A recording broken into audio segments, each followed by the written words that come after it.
Assalamualaikum warahmatullahi wabarakatuh. Hai semuanya, perkenalkan nama aku Dina Rufadlila dengan NIM B100250024 dari program studi Manajemen Fakultas Ekonomi dan Bisnis Universitas Muhammadiyah Surakarta.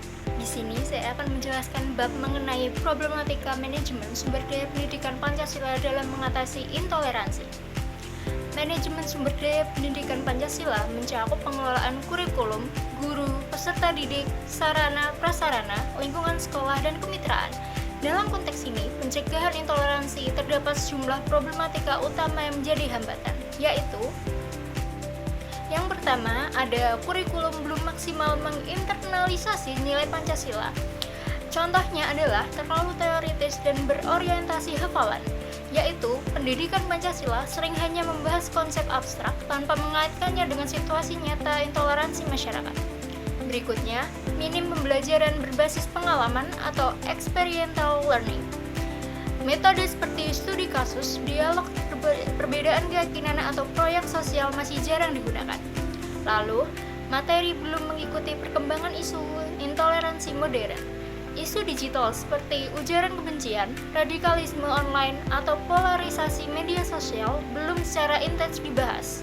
Dampaknya, siswa sulit memahami bagian nilai Pancasila relevan dalam kehidupan sehari-hari, terutama untuk menolak intoleransi. Yang kedua, kompetensi guru yang tidak merata.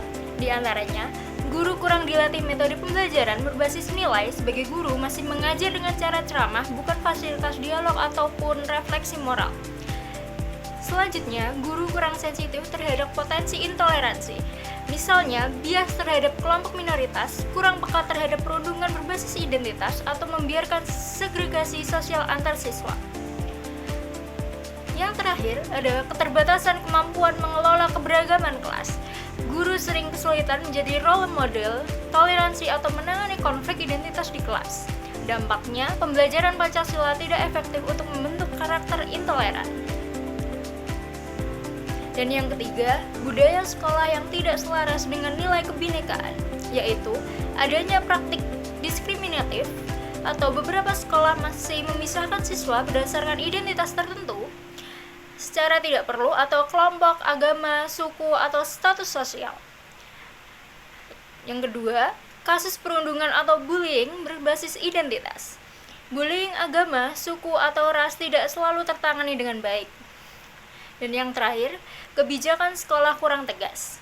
Tidak semua sekolah memiliki regulasi yang jelas mengenai tindakan intoleransi.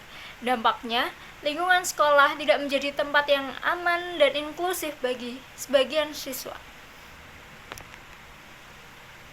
Lalu, yang keempat, ada minimnya sumber daya pendukung pembelajaran Pancasila, yaitu bahan ajar yang kurang variatif, modul dan media pembelajaran yang menarik atau video, animasi, serta studi kasus masih sangat minim.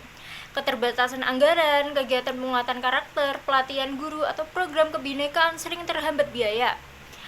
Yang terakhir, waktu pembelajaran yang terbatas. Pendidikan Pancasila sering memperoleh porsi waktu sedikit dibanding kebutuhan kompetensi karakter yang luas.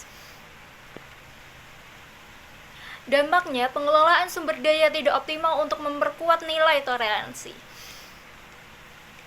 Dan yang kelima adalah kurangnya kolaborasi antar sekolah, orang tua, dan masyarakat, yaitu nilai intoleransi di luar sekolah sering tidak dikontrol. Lingkungan masyarakat, keluarga, atau media sosial dapat memberikan pengaruh intoleran. Yang kedua, minim kemitraan dengan lembaga moderasi, tokoh agama, atau komunitas multikultural. Padahal kolaborasi dapat memperluas pemahaman siswa tentang keberagaman yang real. Dampaknya, sekolah bekerja sendirian sehingga nilai toleransi tidak menjadi budaya ekosistem yang lebih luas. Dan berikut adalah langkah-langkah manajemen sumber daya pendidikan Pancasila dalam mengatasi intoleransi. Yang pertama adalah perencanaan atau planning, yang serta merancang kurikulum yang kontekstual.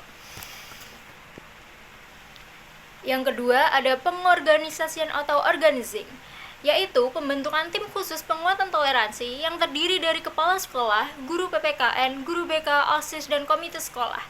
Dan yang kedua adalah pembagian peran dan tugas. Dan yang ketiga adalah menyusun tata tertib anti intoleransi. Yang ketiga adalah pergerakan atau pelaksanaan atau actuating.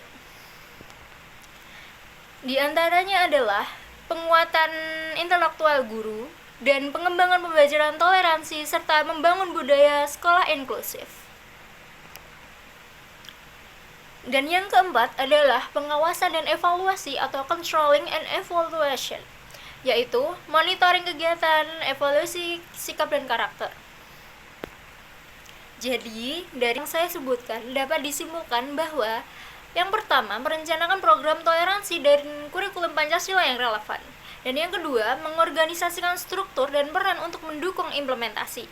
Dan ketiga adalah melaksanakan pembelajaran budaya sekolah dan kolaborasi yang mendukung toleransi. Dan yang terakhir adalah mengawasi dan mengevaluasi agar program terus berkembang dan efektif.